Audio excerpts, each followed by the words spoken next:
হয়ে যাবে। সুতরাং এ চোরকে শুলে চড়ায় দাও। আল্লাহু আকবার। চোরকে শুলে চড়ায় দেওয়া হলো। এই কথাটা এক কান দুই কান করে আল্লাহর ওলি জুনায়েদ বাগদাদী রহমাতুল্লাহি আলাইহির কান পর্যন্ত পৌঁছায় গেল। লক্ষ্য করেন আমার দিকে বাবা। তো আল্লাহর ওলি জুনায়েদ বাগদাদী রহমাতুল্লাহ আলাইহি খাদেমদেরকে ডাকতে বলেন, ওরে খাদেম রে, আদির চোর, আমি চোরকে একটু দেখতে যাব, বন্দোবস্ত করো। এই কথা দুই একজনের কান পৌঁছাইয়া মৃত্যু যেখানে হয়েছে এলাকার লোকজন জেনে ফেলছে জুনায়েদ বাগদাদী চোরারে দেখতে আসতেছে।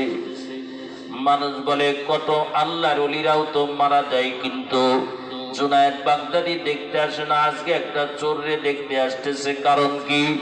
কেউ বলেন হয়তো চোর গুনাহগার, এই কারণেই তার মাগফিরাতের দোয়া করার জন্য মনে হয় আসতেছে। আসতে দাও। জুনায়েদ বাগদাদী রহমাতুল্লাহি আলাইহি তিনি আসলেন বাবা। আল্লাহর ওলি জুনায়েদ বাগদাদী আসলেন। আসার পরে বাবা কারোর সাথে কোনো কথা না বলিয়া জুনায়েদ বাগদাদী রাহমাতুল্লাহ আলাইহি সুজা চোরের কাছে গেলেন। চুরি করে ধরা খাওয়ার কারণে যে অঙ্গগুলো তার কাটা হয়েছে, ওই অঙ্গগুলার উপরে আল্লাহর ওলি জুনায়েদ বাগদাদী তিনি চুমা খাইলেন। শুধু চুমা খাইলেন না, তিনি চুমা খাওয়ার সময় তিনি হারহার করে তার চোখের পানি ঝরতেছে। লোকজন সবাই আজীব হয়ে গেল। সবার ভিতরে একটা কৌতূহল দেখা গেল। মনে করছিলাম গুনাহগার ব্যক্তির মাগফিরাতের দোয়া করার জন্য আসলো, কিন্তু দেখি তার অঙ্গের উপরে চুমা খায় আবার কাঁদে। কারণ কি? যখন আল্লাহর ওলি চোখ মুছতে মুছতে যখন চলে যাইতেছে, এলাকার মানুষ সবাই ঘিরে ধরল, বলে হুজুর দাঁড়ান একটু, আমরা একটা আপনার কাছে প্রশ্ন করব। আপনি এখানে আসলেন মনে করলাম মাগফিরাতের দোয়া করার জন্য আসলেন, কিন্তু না, আপনি আসলেন এসে তার কাটা অঙ্গের উপরে চুমা খাইলেন আবার কাঁদলেন। লক্ষ্য করেন আমার দিকে বাবা। জুনায়েদ বাগদাদী রাহমাতুল্লাহ আলাইহি বলতেছেন, কই না তো, আমি তার কাটা অঙ্গের উপরে চুমা খাই নাই। সবাই বলতেছে, কি বলেন? আমরা তো নিজের চোখের মাধ্যমে দেখলাম আপনি চুমা খাইলেন আবার কাঁদলেন।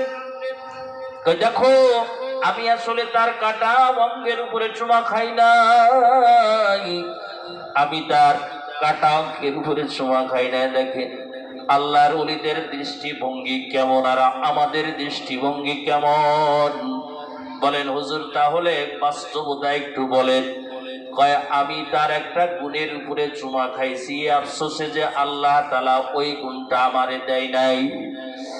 আমরা যারা এখানে আসছি, যত মুসলমান আমরা এখানে আসছি, পর্দার আলের মা বোনের আছে, গোটা দুনিয়ার ভিতরে যত মানুষ আছে বাবা, প্রত্যেকটা মানুষের ভিতরে আল্লাহ পাক এই গুণটা দিয়েছে। কিন্তু এই গুণটা কেউ ভালো কাজে লাগায়, ভালো কাজে লাগাইয়া আল্লাহর জান্নাতে যায়। আবার কেউ এই গুণটা দুনিয়ার কাজে লাগায়, গুনাহের কাজে লাগায়, গুনাহের কাজে লাগাইয়া আল্লাহর জাহান্নামে যায়। বললেন হুজুর তাহলে সেই গুণটা কি আপনি আমাদের একটু বলেন। আল্লাহর ওলি জুনায়েদ বাগদাদী বলেন তার একটা গুণ, যদি ওই গুণটা সে খারাপ কাজে লাগাইছে, ওই গুণটার নাম হলো ইস্তেকামাত। ইস্তেকামাতের অর্থ হলো, উলামা হযরতরা আছেন, স্থিরতা, মজবুততা, অটলতা, বিজয় অর্থ নেন। একটা কাজ করতেছি, যতই বাধা আসুক আমার কাছ থেকে আমার বাধা আমারে বিরত রাখতে পারবেন, এটাকে বলা হয় ইস্তেকামাত। চোর যখন চুরি করছে, চুরি করা তার কাজ, বাধা সে হাত কাটা, কিন্তু হাত কাটা কাজ তার চুরির থেকে বিরত রাখতে পারে নাই। বাধা সে পা কাটা, পা কাটা তার চুরির থেকে বিরত রাখতে পারে নাই। বাধা সে আবার হাত কাটা, কিন্তু বাধা তার চুরির থেকে বিরত রাখতে পারে নাই। যতক্ষণ পর্যন্ত তার কাছে মৃত্যু না আসছে, তার কাছ থেকে কোন জিনিস তারে বিরত রাখতে পারে নাই। এটাকে বলা হয় ইসলামী দৃষ্টিতে ইস্তেকামাত। আমি যখন চুমা খাইছি, আমি তার অঙ্গের উপরে চুমা খাই নাই, আমি চুমা খাইতেছিলাম আর আমি আল্লাহরে বলছিলাম, আল্লাহ এই গুণটা আপনি যদি আমাকে দিতেন রে মাওলা, এই গুণটা আমি আপনার হুকুমের ভিতরে কাজে লাগাইয়া আমি আপনার জান্নাতে যাইতে পারতাম। তার মানে যুবক ভাইরা, তুমি আগে নামাজ পড়তে না, এখন তুমি নামাজ পড়ো, মানুষ তোমারে কটূক্তি করে, তুমি বলো যত কটূক্তি করো আমারে নামাজ থেকে বিরত রাখতে পারবা না। তোমার আগে দাড়ি ছিল না, এখন তুমি দাড়ি রাখছো, মানুষ তোমারে জঙ্গি বলে। তুমি বলতেছো যতই আমারে কটূক্তি করো, গালিগালাজ করো, আমারে আমার নবীর আদর্শ থেকে বিরত রাখতে পারবা না। তোমরা যত, আমি আগে কোরআন তেলাওয়াত বা জিকির ইত্যাদি করতাম না, এখন করি, মানুষ আমারে কটূক্তি করে।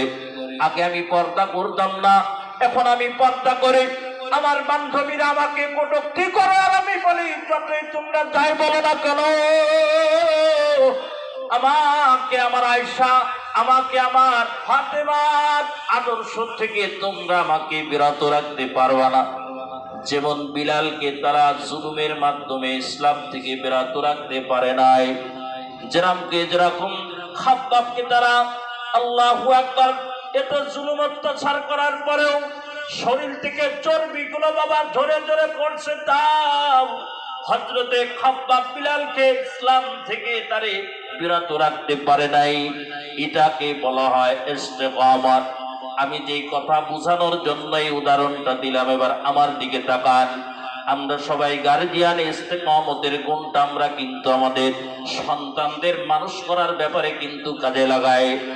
কেউ কাজে লাগায় আমার সন্তানকে হাফেজ বানাবো, ছোটকাল থেকেই গাইডলাইন দেয়, আমার সন্তানকে হেফজোখানার থেকে মাওলানার লাইনে, সর্বোপরি আমি আমার সন্তানকে আমি কিন্তু কন্ট্রোলে রাখার চেষ্টা করব।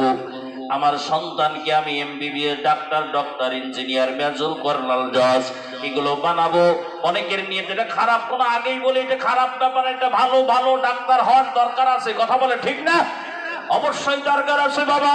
তো ছোট কাল থেকে এই যে ইস্তেকামাত কাজে লাগায়, 7 বছর বয়স থেকে সন্তানকে স্কুলে ভর্তি করে দেয়, 5টা প্রাইভেট দেয়।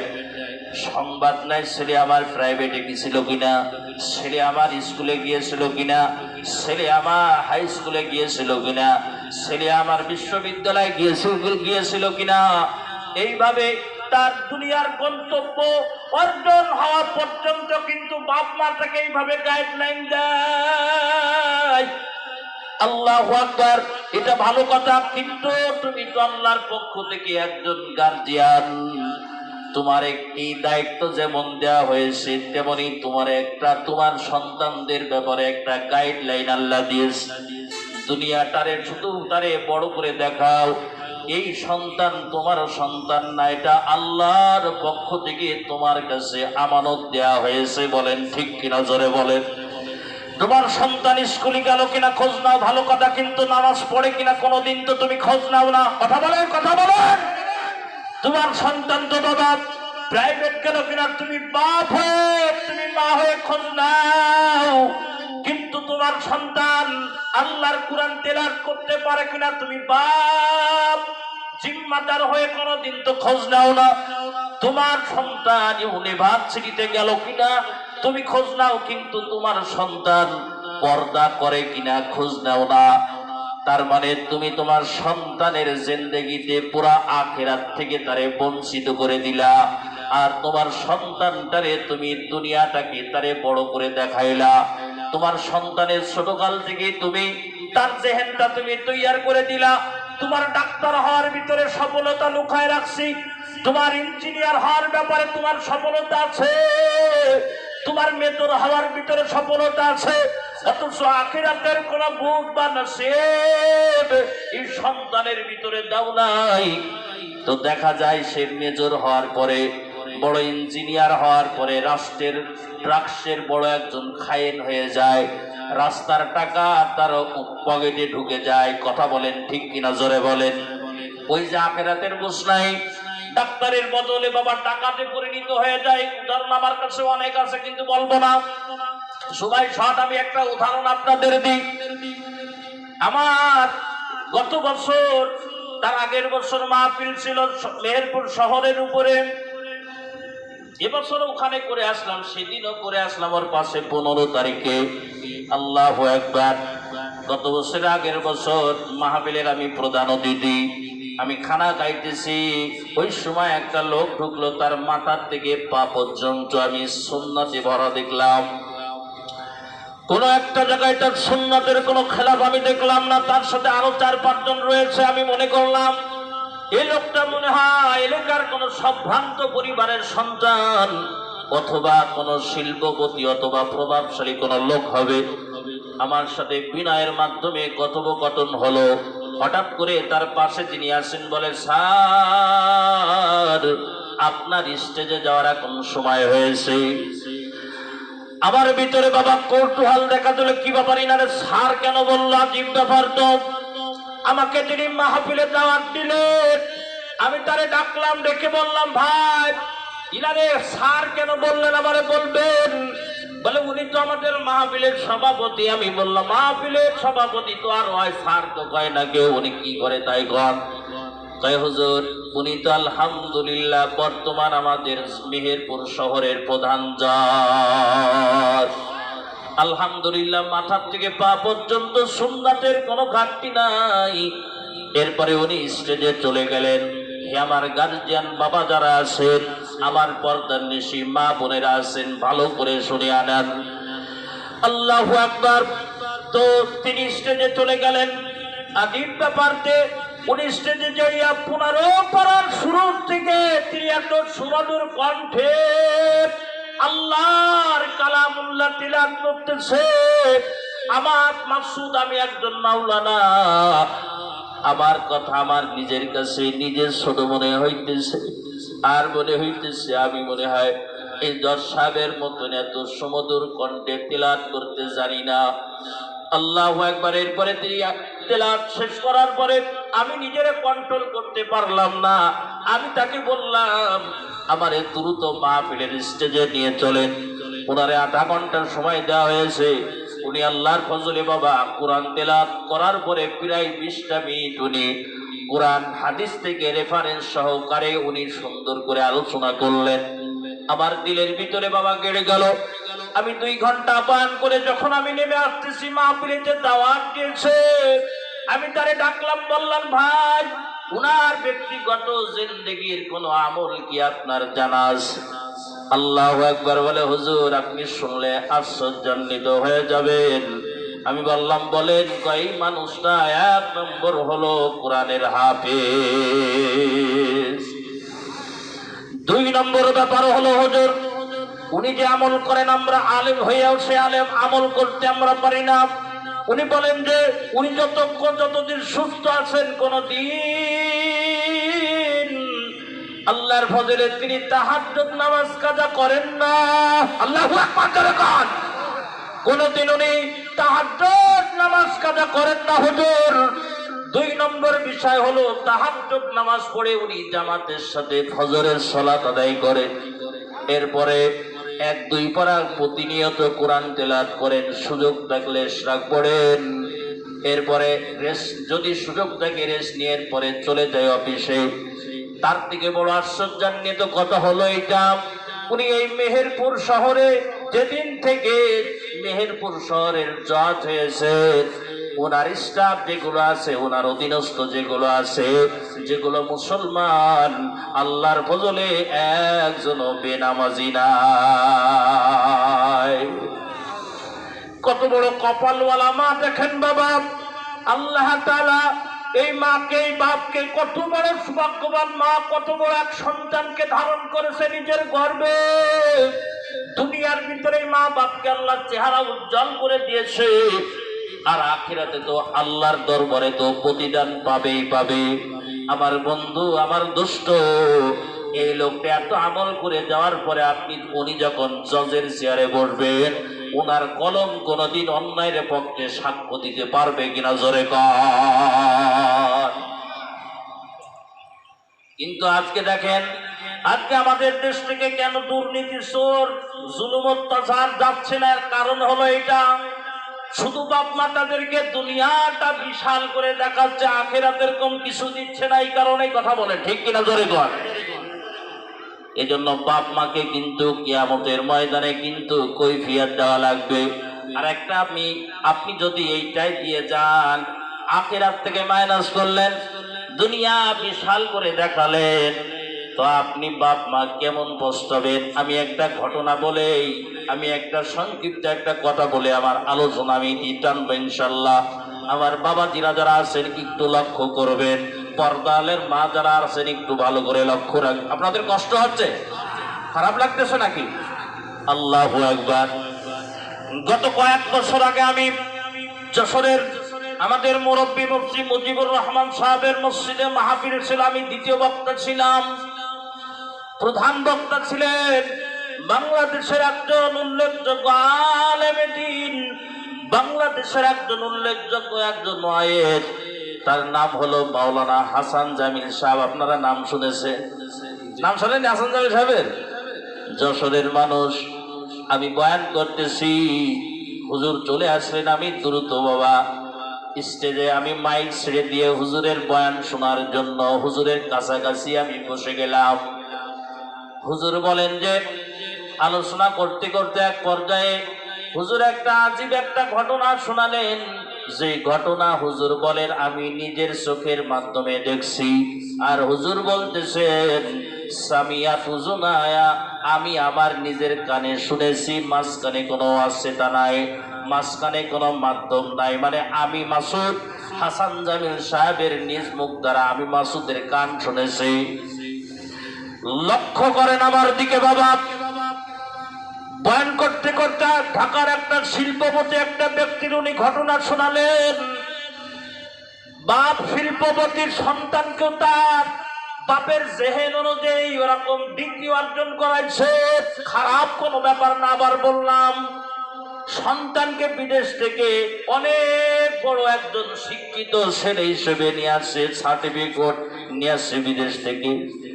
সন্তান দেশে আসছে, সন্তানও এক সময় শিল্পপতি হয়ে গেছে। বাপও শিল্পপতি, ছেলেও শিল্পপতি, এক নামে ঢাকার বুকে সবাই চেনে। হঠাৎ করে স্ট্রোক করে তার বাপ দুনিয়ার থেকে বিদায় হয়ে গেল চিরতরে। জানাজায় শরীক হওয়ার জন্য হাজার হাজার মানুষ জানাজায় উপস্থিত হয়ে গেল। ইমাম সাহেব যখন ওই যে কোটিপতি বাপ, যেই বাপকে যেই বাপ তার সন্তানটারে পুরো আখিরাতের নসিব দেয় নাই, আখিরাতের কোন অংশ যেই বাপ তার সন্তানকে দেয় নাই, ওই সন্তান রয়েছে হলো ইমাম সাহেবের পিছনে প্রথমে খাটিয়া, তারপরে ইমাম সাহেবের পিছনে রয়েছে ওই শিল্পপতির সন্তান, শিক্ষিত সন্তান, পিছনে হাজার হাজার মানুষ। আল্লাহু আকবার। ইমাম সাহেব যখন জানাজার যখন পড়তেছে আল্লাহু আকবার যখন বলছে, সাথে সাথে ওই একমাত্র সন্তান তিনি জানাজার ভিতরে হাউমাউ হাউমাউ করে তিনি কান্না করতেছে।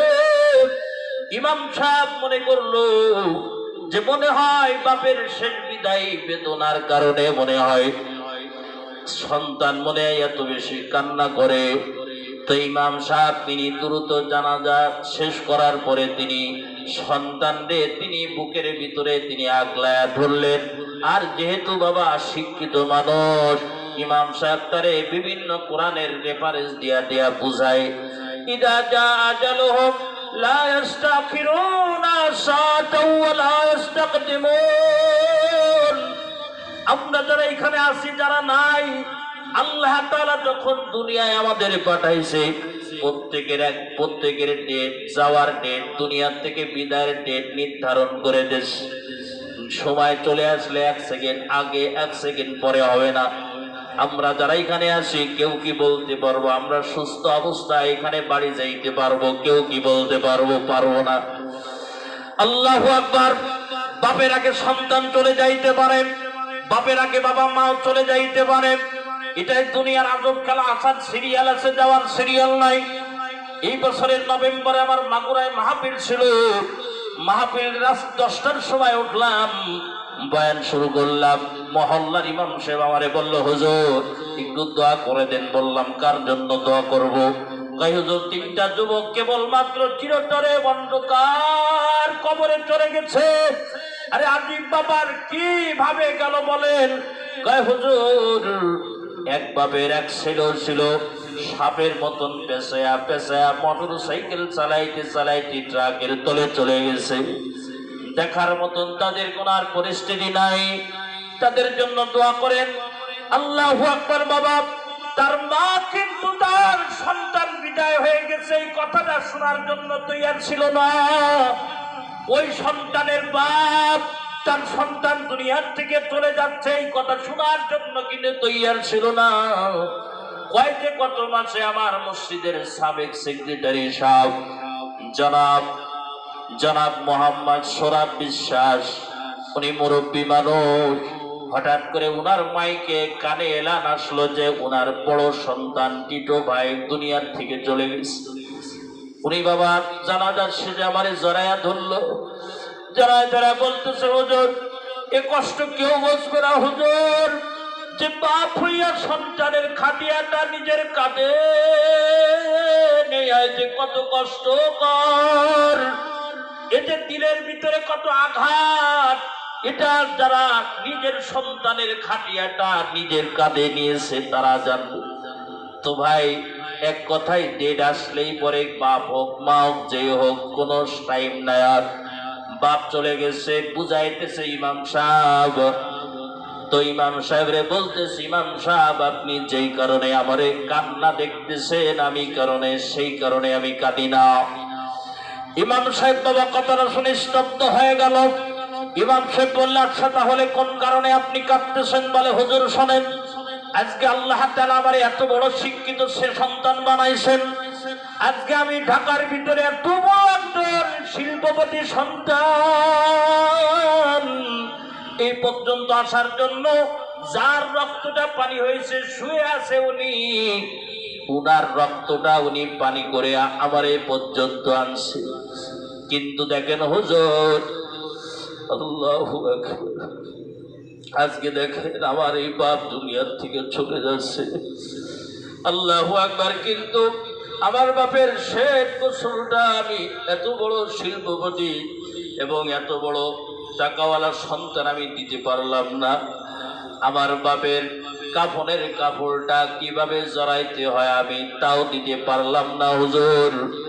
সব থেকে বড় আফসোসের আমার ব্যাপার সেটা হলো যে আপনি আজকে যে স্থানে দাঁড়ায় আছেন দরকার ছিল আমি ওই স্থানে দাঁড়াবো, আর আমি যে স্থানে দাঁড়ায় আছি আপনি ওই স্থানে দাঁড়াবেন।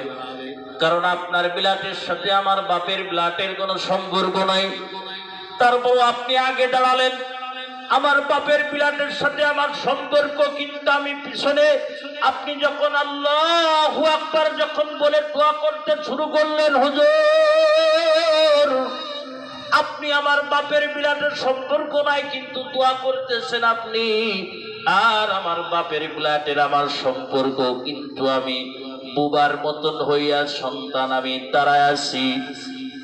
আমি এটা নিজের কাছে নিজেরে কন্ট্রোল করতে পারতেছি না। আল্লাহু আকবার। এরপর কবরস্থ করা হবে, কিন্তু আপরে আমার বাপরে আমি কবরস্থ করব হুজুর আমি জানি না কোন ভাবে আমার বাপকে আমি শোয়াবো কবরের ভিতরে তাও আমি জানি না হুজুর। তার মানে আমার বাপ এত আমার উপকার করলো, আর বাপের বিদায়ের লগ্নে আমি আমার বাপের সাথে তাহলে কোনো আমার সম্পর্ক নাই।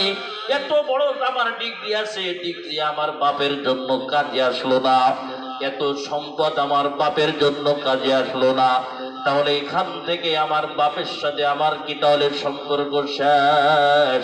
হুজুর আমার বাপ যেই ভুলটা করেছে আমি এই ভুলটা করতে আমি চাই না। আমার একটা সন্তান আছে, অন্তত পক্ষে আমার সন্তানকে আমি কোরআনের হাফেজ বানাইতে চাই। ও তো এই তো দিয়ার মায়াই পড়ে, ও তো এই তো মায়াই পড়ে করছ কত বাহানা, এই যে নই তোরা আসল বাড়ি। তোর আসল ঠিকানা। ভাই বেরাদার যারাই ছিল একে একে সব হারানো, ভাই বেরাদার যারাই ছিল একে একে সব হারানো।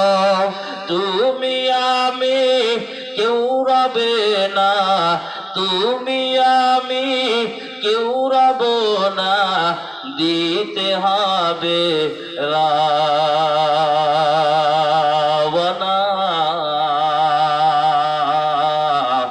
এই যে নাই তোরা আসল বাড়ি, কবর যে তোরা আসল ঠিকানা। কথা বলেন ঠিক কিনা, ধরে বলে। এ বন্ধু, তুমি যে শিক্ষিত বানাচ্ছ এটা খারাপ বিষয় না, আমি আবার বলি। তবে সন্তানকে আখিরাত থেকে বঞ্চিত করো না। কিয়ামতের ময়দানে সন্তান কিন্তু তোমার বিরুদ্ধে আল্লাহর আদালতে কিন্তু বিচার দেবে। আল্লাহ তোমারে জিজ্ঞাসা যদি করে, এ বান্দা, আমার বান্দারে, আমার বান্দিরে তোর কাছে আমানত দিলাম, কিন্তু তারে দুনিয়াটা বড় করে দেখালি, আমার বান্দাকে, আমার বান্দিকে আমি আল্লাহ থেকে কেন জুদা করে দিলি? হিসাব দে, তারপরে কিন্তু সামনে যা। এজন্য কিন্তু আল্লাহ তাআলা বলতেছেন, আল্লাহকুমুত তাকাসুর, হে দুনিয়ার মানুষ, এ দুনিয়ার আধিক্যতা, দুনিয়ার সম্পদ, দুনিয়ার ডিগ্রি, দুনিয়ার সার্টিফিকেট, দুনিয়ার প্রাচুর্যতা তোমাকে মাতাল করে ফেলেছে, মাতাল করে ফেলেছে। হাত্তা জুরতুমুল মাকাবির, ওই যে বাপ কবরস্থানে চলে গেছে, তারপরেও বাপের কোনো হুঁশ নাই। আল্লাহ বলেন, হুঁশ আমি ফিরাবো, ফিরাবো, কারণ এই সার্টিফিকেট তোরে সারা জীবন দুনিয়ায় ধরে রাখবে না, তোর এই বিরাট বাড়ি তোরে সারা জীবন দুনিয়ায় ধরে রাখবে না, এই বিরাট গাড়ি তোরে সারা জীবন দুনিয়ায় ধরে রাখবে না। তো কাল্লা তুই মনে করেছিস সারা জীবন থাকবি, আমি বললাম না, তো এর পরিণতি সাউফা তা'লামুনা ফিল কবর। আল্লাহ বলেন এর পরিণতি তুই জানবি কবরের ভিতরে। আর তখন হুঁশ এসে লাভ হবে না, আর তখন সতর্ক হয়ে লাভ হবে না, তখন তোর হায়াতের কেন তুই বিপর্যয় ঘটাইছিস এর হিসাব দে, তারপরে নাজাতের ব্যবস্থা। আল্লাহ তাআলা আমাদের সকলকে সহি বুঝ দান করেন, জোরে বলেন আমিন। আমার ভাইরা,